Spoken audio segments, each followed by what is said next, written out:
बोलो जयकारा बोल मेरे श्री गुरु महाराज की जय। सभी गुरुमुख प्रेमियों से सप्रेम जय सच्चिदानंद। जब सत्संग का प्रवाह चलता है, कहीं भी किसी भी प्रकार से सत्संग होता है, भगवान का जहाँ पाठ पढ़ाया जाए, सुमरन कराया जाए, भगवान के सुंदर संदेशों को सुनाया जा रहा हो, भगवान की लीलाओं का रसपान कराया जा रहा हो, संतों महापुरुषों की ओर से उनके मुखारविंद से जो सत्य का संग कराया जाता है और महापुरुषों के जो दर्शन होते हैं, या हम सीधे सीधे अपने श्री आनंदपुर दरबार की चर्चा करते हैं, महिमा गायन करते हैं, गुणानुवाद गाते हैं अपने श्री सतगुरुदेव महाराज जी के, कि जब श्री गुरु महाराज जी सुंदर सिंहासन पर विराजमान होते हैं और श्री दर्शन हो रहे होते हैं, जो भी नज़ारा हम देखते हैं, एक अपने अंदर कुदरती एक जो नज़ारा पैदा होता है, एक माहौल बनता है, अपनी चित्तवृत्तियों का एक आकार उस वक्त होता है कि चित्तवृत्तियाँ किस प्रकार भ्रमण करती हैं हमारे आसपास, कभी बाहर कभी अंदर, इधर उधर चक्कर लगाते हुए हमें एहसास भी होता है। कभी हमारा ध्यान श्री गुरु महाराज जी की मनोहारी छवि पर टिक जाता है और पलक झपकते हट जाता है। फिर कहीं भजन बोले जा रहे हैं, उस ध्वनि पर आकर्षित होते हुए वहाँ टिकता है। फिर कभी मत्था टेकती हुई संगतों की लाइनों पर ध्यान सुरती चली जाती है। यानी ये सब एक आनंद के पल हैं। आनंद के क्षणों में ये कुदरती हमारे अंदर एक श्री प्रभु का जो रचनात्मक कार्यक्रम है, उनकी एक लीला के तहत सब हो रहा है। अब हम चाहें तो स्वयं अपनी इस कार्रवाई को कुछ रंगीन बना सकते हैं, कुछ आनंदित बना सकते हैं, कुछ प्रभावकारी बना सकते हैं। ये अपने आप श्री गुरु महाराज जी ने हमें अपने प्रारब्ध के अनुसार, उन्होंने अपनी अनुकंपा के अनुसार जो हमें ये पल बख्शे, ये क्षण बख्शे, हमने जो उनके आशीर्वाद से करना है, जो हमेशा श्री गुरु महाराज जी वचन फरमाते हैं, संत महापुरुष वचन फरमाते हैं, जो आनंद संदेश से हमें ज्ञात होता है, और भी ग्रंथों का स्वाध्याय करने से, संतों महापुरुषों की वाणियों से जो हमें बोध होता है, और एक शिक्षा मिलती है कि हम अपने भावों को, अपने विचारों को, अपनी चित्त वृत्तियों को बड़ा विचित्र और एक अपना दायरा बढ़ाते हुए अगर हम श्री गुरु महाराज जी के दर्शन कर रहे हैं, अगर हमारी चित्त वृत्तियाँ या हमारा ध्यान टिका है श्री गुरु महाराज जी के मुखार विंद को निहारने में, उनके दीदार को करने में, तो थोड़ा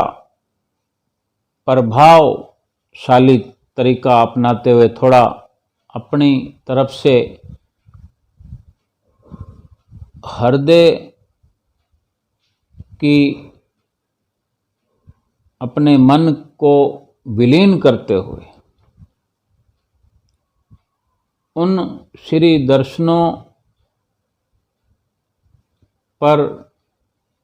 आँखों से टिकटकी एकटक निहारते हुए जो चित्तवृत्तियों में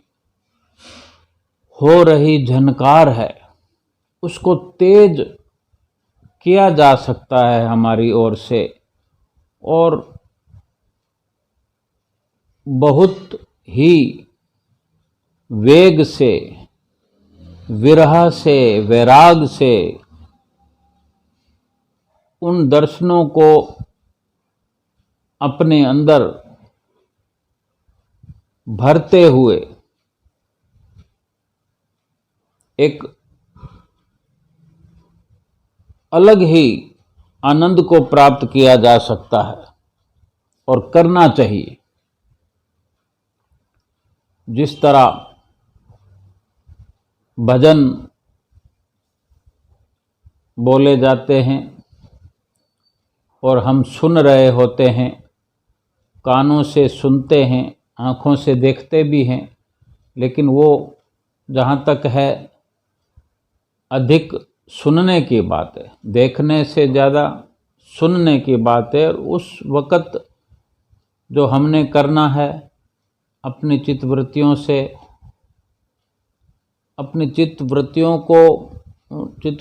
का पूरा फोकस उन शब्दों पर, शब्दों को सुनना और समझना, और साथ में जो वाद्य यंत्र हैं, ढोलक, हारमोनियम, उनके अंदर अपने चित्तवृत्तियों को लगा देना पूरे तरीके से, यानी निमग्न होकर सुनना और साथ ही उसको समझना, यानी अपने आप को गुम कर देना, खो जाएं, हम उन्हीं में खो जाएं, हमारी चित्तवृत्तियाँ रम जाए उसी में, तो एक बड़े विचित्र आनंद को पाया जा सकता है। और फिर ऐसा नहीं करते हैं तो दर्शन करते हुए भी, दर्शन कर रहे हैं तो ठीक है, ध्यान इधर गया तो ठीक है, ध्यान कभी ऊपर चला जाता है, छत की ओर पर चला जाता है, सिंहासन की बनावट पर चला जाता है, कभी आसपास बैठे हुए गुरुमुखों को निहारते हैं, कभी इस प्रकार ध्यान अगर भटकता है तो मीलों दूर जहाँ से हम आए हैं वहाँ पहुँच जाता है, अपने बिजनेस की ओर चला जाता है। अगर ये प्रेशर लगाते हुए हम नहीं लाभ उठाएंगे तो ध्यान भटकेगा, सुरती जो है भटकेगी। और निमग्न होना चाहते हैं, या हम कभी कहीं और भी सत्संग में हों, या हम अपने घर में बैठे हुए हैं, सो रहे हैं, आसपास कहीं कोई भजन बोल रहा है, कोई सुना रहा है, माइक पर आवाज़ आ रही है दूर से, मंदिर, गुरुद्वारे, कहीं आश्रम से, कहीं भी संतों का सत्संग हो रहा है। आजकल माइक से भी सुंदर सुंदर आवाज़ पहुंचती है दूर तक। और अगर हमने अपनी सुरती को, अपनी चित्तवृत्तियों को लगा दिया है, उसके साथ मिला दिया है, तो घर बैठे ही कहीं दूर हो रहा सत्संग कीर्तन भजन, उसमें हम लाभ उठा सकते हैं कि हम अपने घर में ही खड़े हुए अपने मन को तो हम लगाएंगे ही, लेकिन अपने शरीर को भी आनंदित कर सकते हैं कि हम चाहें तो हम शारीरिक रूप से भी नाचने लग जाते हैं। ऐसा होता है अगर चित्तवृत्तियां बड़े सुंदर भावों से जुड़ती है तब। और हम जब कहीं इस प्रकार से खुद आश्रम में बैठे हैं, कुटिया पर बैठे हैं, भजन कीर्तन होता है, भजन बोल रहे हैं, तो हम इधर उधर देखते हुए टाइम पास तो हो ही जाता है। लेकिन अगर आनंद लेना हो तो कुछ थोड़ा प्रयास करने की जरूरत है कि मगन होकर हम देखते भी हैं कि कई गुरमुख भाई बहन तालियां बजाते हैं, तालियां बजाते हुए आंख बंद करके भी आनंद ले रहे होते हैं।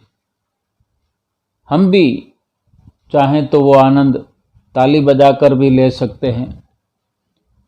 यानी ये अपने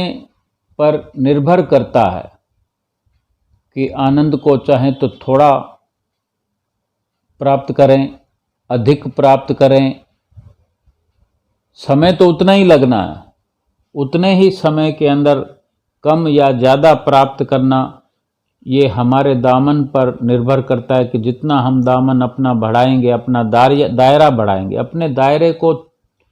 सीमित नहीं रखना है, लिमिट में नहीं रखना है, अनलिमिट करना है कि दूर तक, यानी दूर तक वो असर, दूर तक यानी हमारी अंदर दिल की गहराइयों तक वो नामुमकिन सा कार्य मुमकिन कर सकते हैं हम। यानी जब दिल की गहराइयों में कोई बात उतरती है, कोई संगीत उतरता है या दर्शन दीदार उतरते हैं दिल की गहराइयों में, तो वो बहुत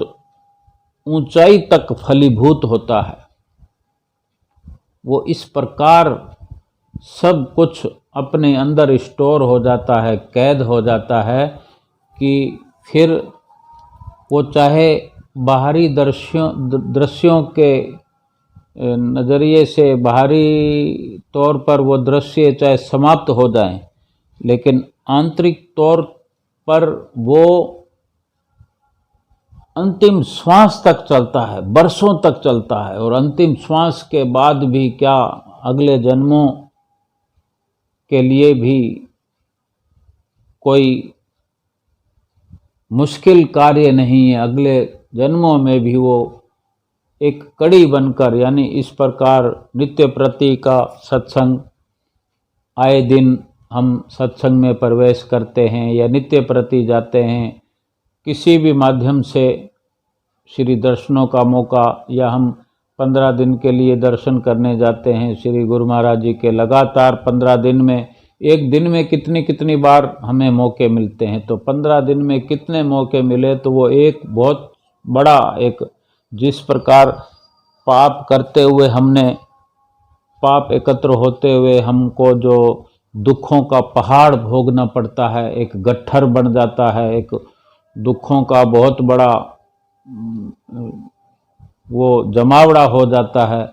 अपने पापों के अनुसार। तो इसी प्रकार ये भक्ति मार्ग में भी ये जो बहुत सारी संपदा इकट्ठी करते हैं, भक्ति की, आशीर्वादों की, श्री दर्शनों की, सेवाओं की,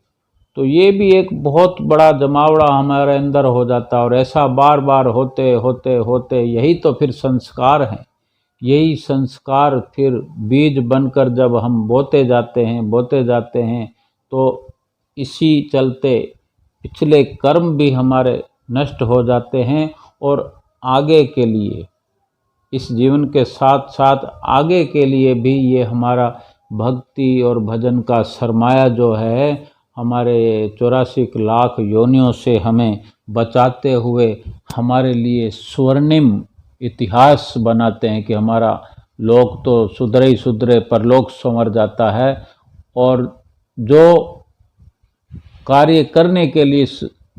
धराधाम पर हम मनुष्य जीवन लेकर आए वो जीवन सफल हो जाता है, वो लक्ष्य पूरा हो जाता है। और जिस प्रकार ताली बजाने की हम बात कर रहे थे कि कुछ इसका महत्व भी गहरा महत्व है, चाहे घर में, मंदिर में, कुटिया पर, भजन कीर्तन आरती में हम देखते हैं जो मगन होकर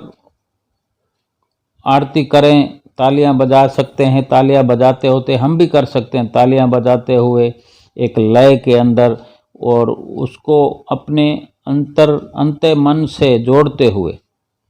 इस प्रकार करें। हमने बचपन से देखा है अपने पूर्वजों को तालियां बजाया करते थे, क्योंकि हम उनको देखते आ रहे हैं। लेकिन हम ये भी देखें, विचार करें कि भजन कीर्तन व आरती करते समय तालियां क्यों बजाई जाती है। आध्यात्मिक भी इसका लाभ है और वैज्ञानिक तरीके से भी लाभ है, एक योग भी है। अब अगर सामाजिक जीवन में एक ताली जो है दुनिया का सर्वश्रेष्ठ एक सरल सहज योग है। यदि प्रतिदिन नियमित रूप से ताली बजाए तो कई तरह की अपने स्वास्थ्य की समस्याओं को भी सुलझाया जा सकता है। हम देखें कि हमारे आसपास कहीं पार्क हो या हम स्वयं पार्क में सैर करते हों, वॉक करते हों, तो वहाँ कई सज्जन ऐसे होते हैं जो जोर जोर से तालियां बजा रहे होते हैं। और कई जानकारियों में भी ऐसा होता है कि 2 मिनट अगर प्रतिदिन हम ताली बजाते हैं तो बहुत सारे कुछ और आसन हैं जो नहीं करने पड़ते और उससे कितना लाभ मिलता है। और आध्यात्मिक अनुसार आध्यात्मिकता की भी यह मान्यता है कि जिस प्रकार हम अपने बगल में कुछ वस्तु छुपाए हों या अपने बगल में कुछ लिफाफा वगैरह देखते हैं कि हमारे हाथ बिजी होते हैं, हम मोबाइल भी चलाते हैं तो कुछ सामान होता है तो अपने बगल में दबा लेते हैं, अगर कुछ कम वजन का हो जो बगल में दबाया जा सके। तो ऐसी मान्यता है शास्त्रों में कि ऐसा होता है कि कुछ जो पाप हम करके आए हैं तो वो बगल के अंदर दबे हैं। और जब ताली बजाते हैं थोड़ा सा हाथों को ऊपर करके, और हाथों को ऊपर करेंगे अगर हमने कोई अपने बगल में कुछ सामान दबाया है तो वो सामान गिर जाएगा नीचे। ऐसी मान्यता है कि जब ताली बजाते हुए भजन कीर्तन में खो जाते हैं तो इकट्ठा किए हुए पाप जो हम बगल के अंदर दबा कर आए हैं वो नीचे गिरना शुरू हो जाते हैं, अर्थात नष्ट हो जाते हैं। और कहा भी जाता है ये कि जब हम कीर्तन के समय हाथ उठाकर ताली बजाते हैं तो उसमें काफ़ी शक्ति होती है। और इस प्रकार कीर्तन करते हुए निमग्न होकर अगर हम ताली बजाते हैं लय के साथ, आनंद के साथ, तो हाथों की रेखाएं तक बदल जाती है। हम श्री गुरु महाराज जी के दर्शनों में होते हैं तो श्री गुरु महाराज जी अभी भी संक्रांति के अवसर पर श्री गुरु महाराज जी जब दर्शनों की समाप्ति पर अंदर कृपा करने लगे तो जाते जाते श्री गुरु महाराज जी ने अपने दोनों कर कमलों से ताली बजाना शुरू किया और फिर सारे दर्शन हाल में सब ने तालियां बजाना शुरू कर दिया, जयकारे लगाना शुरू कर दिया। तो ये इशारे होते हैं संतों महापुरुषों के कि किसी भी प्रकार से हम आनंद प्राप्त कर सकते हैं। ये जो रामचरितमानस में ये ग्रंथ रामायण जो तुलसीकृत रामायण है, इसमें बड़े सुंदर तरीके से संत तुलसीदास जी ने भी जिक्र किया है। उन्होंने लिखा है, राम कथा सुंदर कर तारी, संशय विहग उड़ावन हारी। राम कथा के अंदर जो सुंदरता से ताली बजाते हैं, उनके संशय भ्रम उड़ जाते हैं। इस प्रकार ताली बजाते हुए सत्संग कीर्तन का,